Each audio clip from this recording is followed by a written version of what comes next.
Nesse vídeo aqui, eu vou te mostrar os fundamentos essenciais da análise de dados, mesmo que você nunca tenha tocado um projeto antes.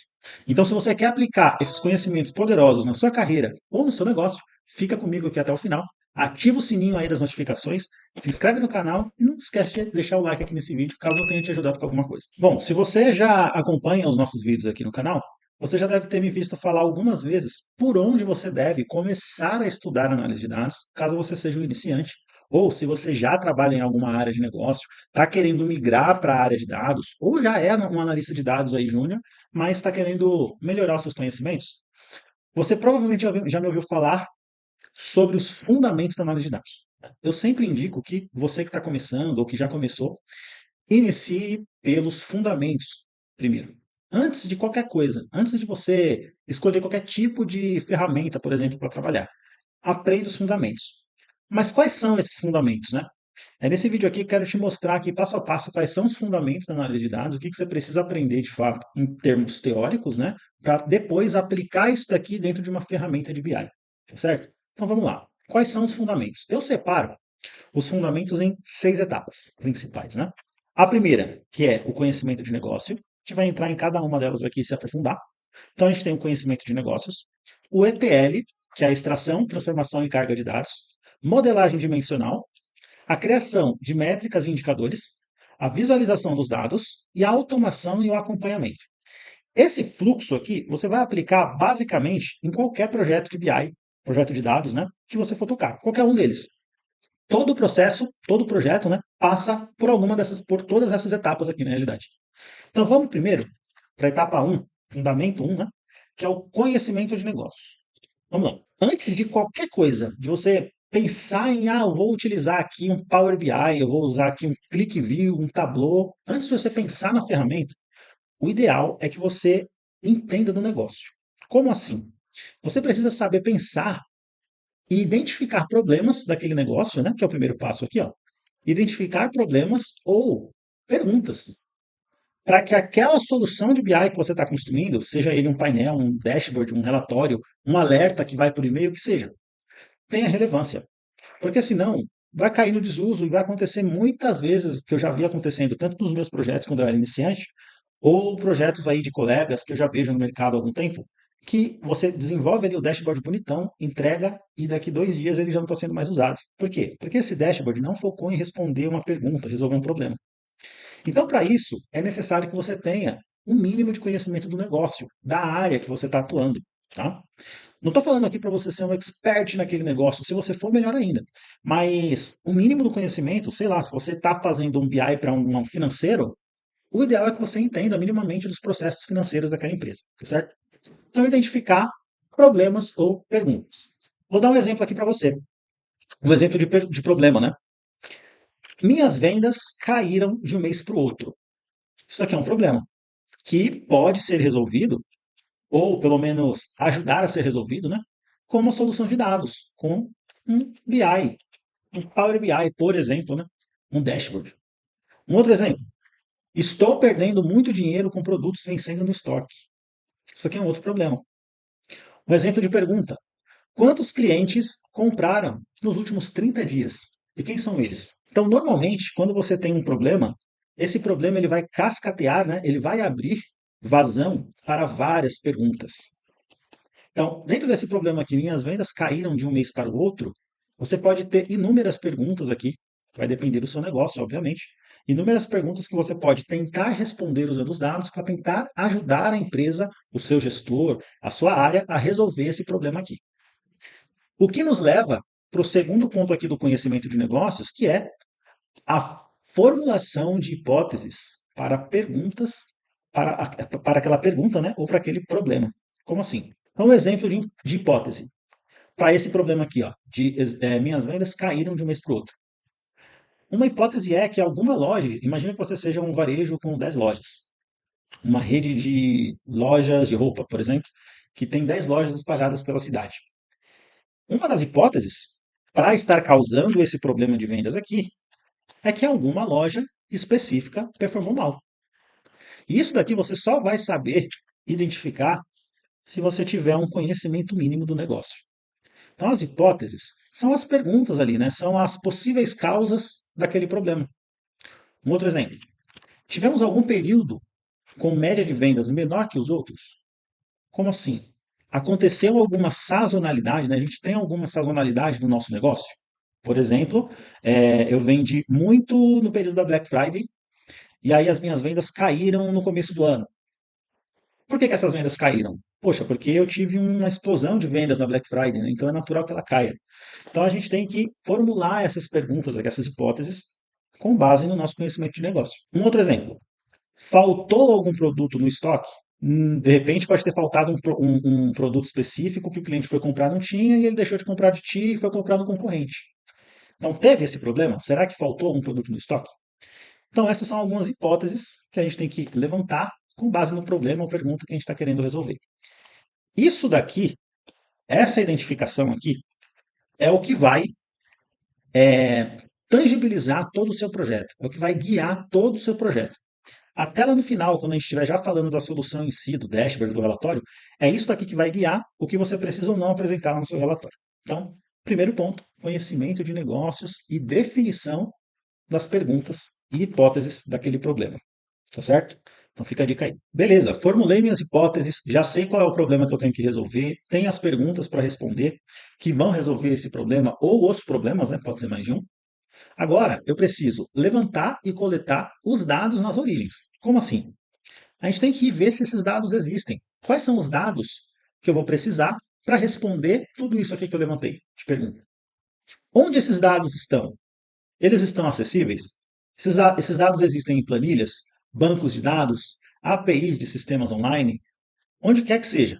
Se esse dado existe, eu tenho que buscar as fontes. Então faz parte do trabalho ali do analista de dados, né, da pessoa que está desenvolvendo esse projeto, e atrás dessas fontes. Caso você não consiga acessar os dados para responder aquela pergunta, aí é uma outra questão, é mais burocrática, né? Você tem que tentar entender junto da empresa se você pode ou não ter acesso a esses dados, porque sem eles você não vai ter material bruto para trabalhar e responder aquelas perguntas, tá certo? Ótimo. Então, depois de eu ter coletado, entendido o problema, né? Formulado as hipóteses e perguntas para aquele problema, ido atrás dos dados, na origem desses dados, agora a gente entra no segundo fundamento, que é o fundamento do ETL. ETL, que do inglês é Extract, Transform and Load. Ou seja, extrair, transformar e carregar. Extrair, transformar e carregar o quê? Os dados que a gente levantou lá na nossa etapa 1 de identificação do problema. Dentro da etapa de ETL, a gente vai começar agora a definir as ferramentas que a gente vai utilizar. Então, viu que até agora eu não falei de ferramenta. Eu estou começando a falar de ferramenta agora, tá? Porque a gente já entra na parte mais técnica do projeto. E lembrando, todo e qualquer projeto que você iniciar, você vai fazer esse mesmo procedimento. Você vai passar pela definição de problemas, você vai passar pelo ETL, como a gente está fazendo aqui. Então, a gente vai definir a ferramenta. Quais ferramentas que eu posso utilizar? Aí entra, né, o Power BI, o Excel, o SQL, o Python, ferramentas GTL, enfim, existem inúmeras ferramentas que a gente pode utilizar que não é o foco desse vídeo aqui agora, tá? Mas, se você quiser, por exemplo, iniciar na área de dados aplicando esses conhecimentos aqui, dentro do nosso framework aqui que eu ensino para você, dentro da minha metodologia, eu te ensino a fazer tudo isso utilizando primeiro o Power BI, que é o que eu recomendo, por ser uma das principais ferramentas ali de BI, né, de visualização de dados, e você consegue aplicar todos esses conceitos, todos esses fundamentos que eu vou te ensinar aqui nesse vídeo, dentro do Power BI. E se você quiser acessar um mini curso gratuito de Power BI, que eu disponibilizei para você, saia do absoluto zero, transformando uma planilha de Excel em um dashboard, tá? 100% interativo. Eu vou deixar o link aqui embaixo para você clicar lá e se cadastrar e acessar esse mini curso. Vai lá. Então, beleza. Aqui eu defino a nossa ferramenta, beleza? Dentro do processo de ETL aqui agora. Definir minha ferramenta, eu vou começar agora a analisar a qualidade desses dados. Como que esses dados estão? Esses dados estão completos? O que eu preciso tratar dentro desses dados, né? Dificilmente você vai pegar os dados da origem e eles vão estar 100% prontos. Dificilmente ainda eu acho difícil. É praticamente impossível, tá? Por quê? Porque primeiro que normalmente os formatos de dados que as origens nos entregam, né? As origens entregam para a gente um sistema, um RP, um CRM, ou uma planilha preenchida manualmente, não está no formato que a gente precisa levar para o BI, tá bom? Isso daqui está dentro do processo de ETL. tá bom? Então a gente precisa primeiro dar uma olhada nos dados, como que está a qualidade desses dados aqui. Se tiver um dado muito sujo, muito ruim de trabalhar, de duas uma. Ou a gente vai tratar esse dado no próximo tópico aqui, né? Que é o tópico aliás, no terceiro tópico aqui, que é o tópico de tratamento, ou a gente vai voltar para o negócio e falar, olha, esse dado está muito ruim, a gente precisa criar padrões aqui para que esse dado seja trabalhável, tá? Mas aí é um outro ponto também. Então, beleza, qualidade dos dados. Aí a gente entra agora na primeira letra da sigla do ETL, que é o E, o extract, ou extrair, né? A gente vai extrair esses dados da fonte. Como assim extrair os dados da fonte? A gente vai conectar a nossa ferramenta na fonte de dados. Então, um exemplo. A gente vai utilizar o Power BI conectando numa planilha de Excel. Aqui eu já estou fazendo uma extração dos dados. Ou eu posso conectar o meu Power BI a um banco de dados do sistema. Também estou fazendo a extração desses dados, tá certo? Então, é só a parte técnica de extração. Se você quiser que eu grave algum vídeo aqui te mostrando tecnicamente como fazer esse processo, deixa aqui nos comentários. A gente já tem algumas aulas aqui te mostrando passo a passo do zero com Power BI, mas deixa aqui nos comentários que eu posso fazer uma aula específica para isso, tá bom? Ótimo. Depois que eu extrair os dados, eu vou agora transformar esses dados. Tratar e transformar. Ou seja, definir lá a qualidade dos meus dados e eu entendi que esses dados aqui eu consigo corrigir alguns erros que vêm, eu consigo tratar alguns dados em branco, padronizar algumas informações. Então é nesse momento, dentro do ETL, que eu vou fazer isso. Tá? Tem alguma informação que eu preciso padronizar, por exemplo, no sistema ou na planilha, a coluna de sexo do cliente vem só como F e M. É um exemplo bobo, tá? Só para você poder entender. F de feminino, M de masculino. Mas nos meus relatórios, eu gostaria que tivesse escrito, né? Feminino, masculino, para dar mais contexto e ser melhor a visualização para o meu usuário. Então é dentro desse processo aqui que eu faço essa alteração, faço as correções, junto tabelas, separo tabelas e faço todo o processo de tratamento desses dados, tá bom? E depois a gente entra no load, ou na carga. É aqui que a gente vai carregar esses dados tratados para algum lugar. E como assim carregar? Carregar para onde, né? Dentro do processo de BI, dos projetos de BI, a gente pega o dado da origem e carrega ele tratado para um outro lugar.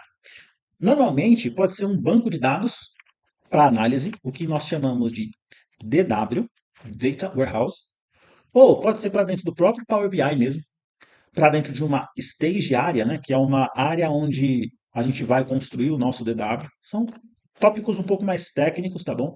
Também, se você quiser que eu grave um vídeo sobre isso aqui, pode deixar aí nos comentários.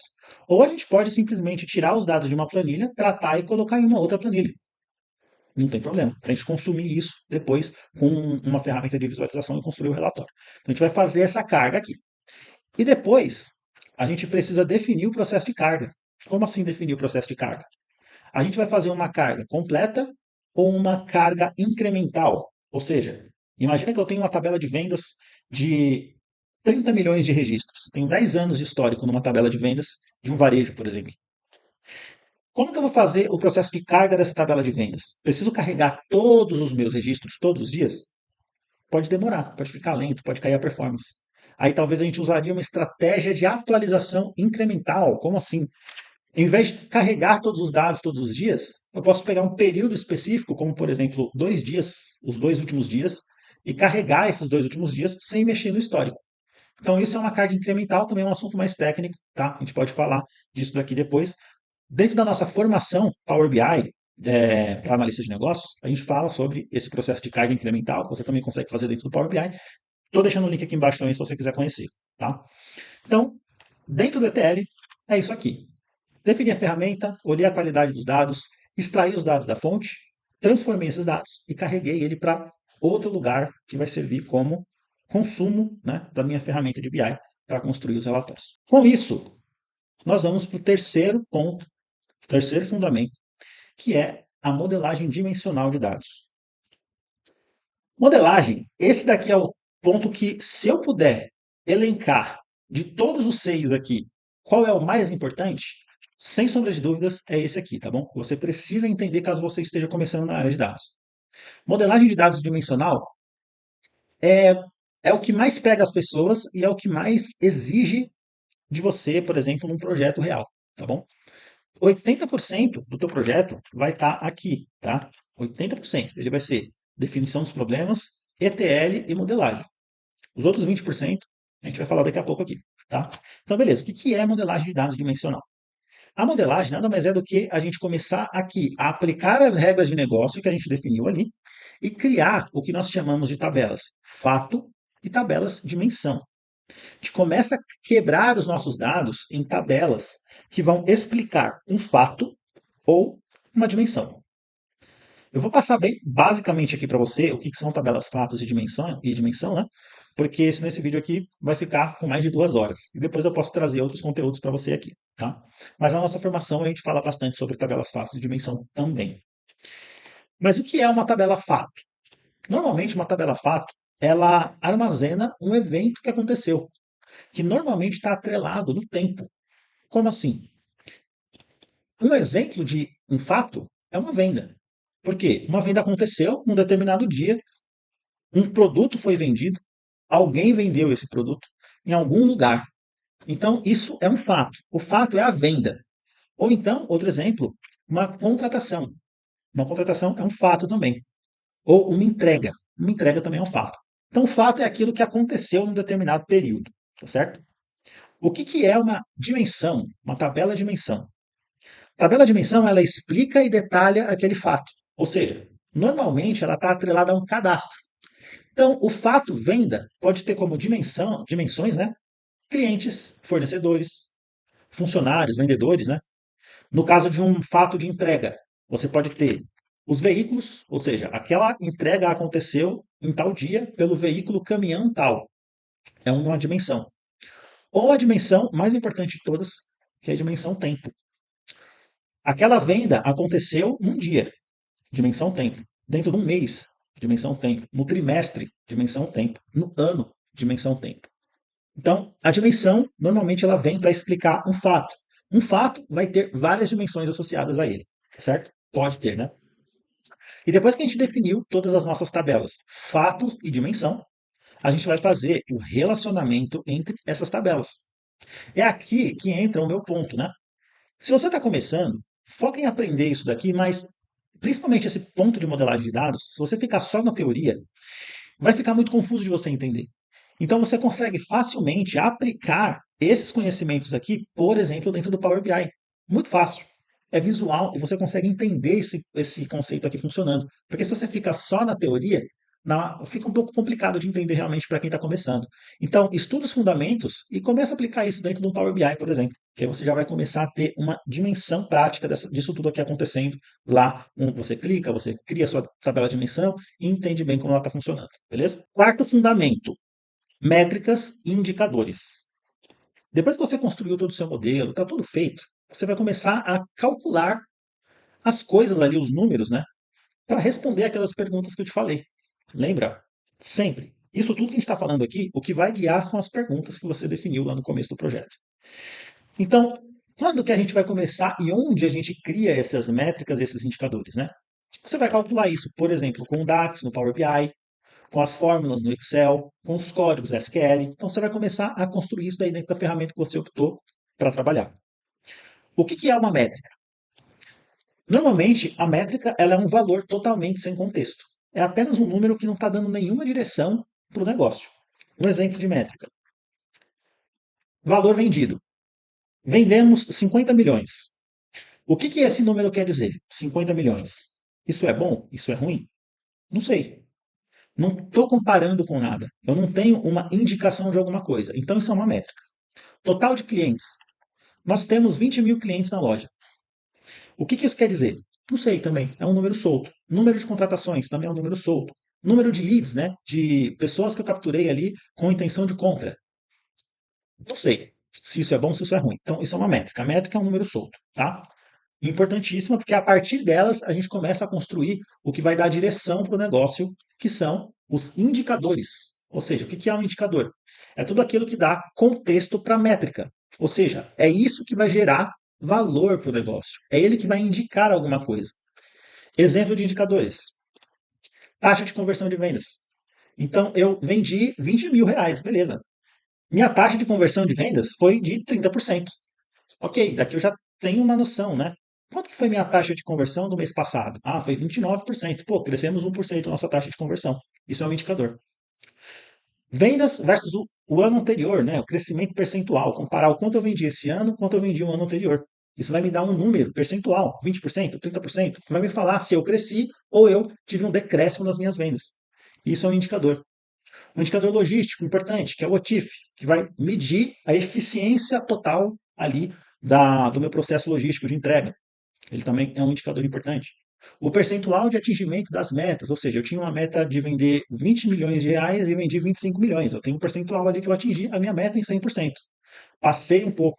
Ou não, estou com a minha meta nos 90% e está faltando mais 5 dias para terminar o mês. Vamos dar um gás aí para poder vender e atingir essa meta. Então, esses são os indicadores. Tudo isso daqui, você precisa, obviamente, entender do seu negócio lá. Então, se você não entende minimamente do negócio ou da área que você está aplicando aquele projeto, você não vai conseguir entregar bons indicadores, tá certo? Basicamente é isso. Então, o quarto pilar aqui, o quarto fundamento é métricas e indicadores. O quinto fundamento, visualização de dados.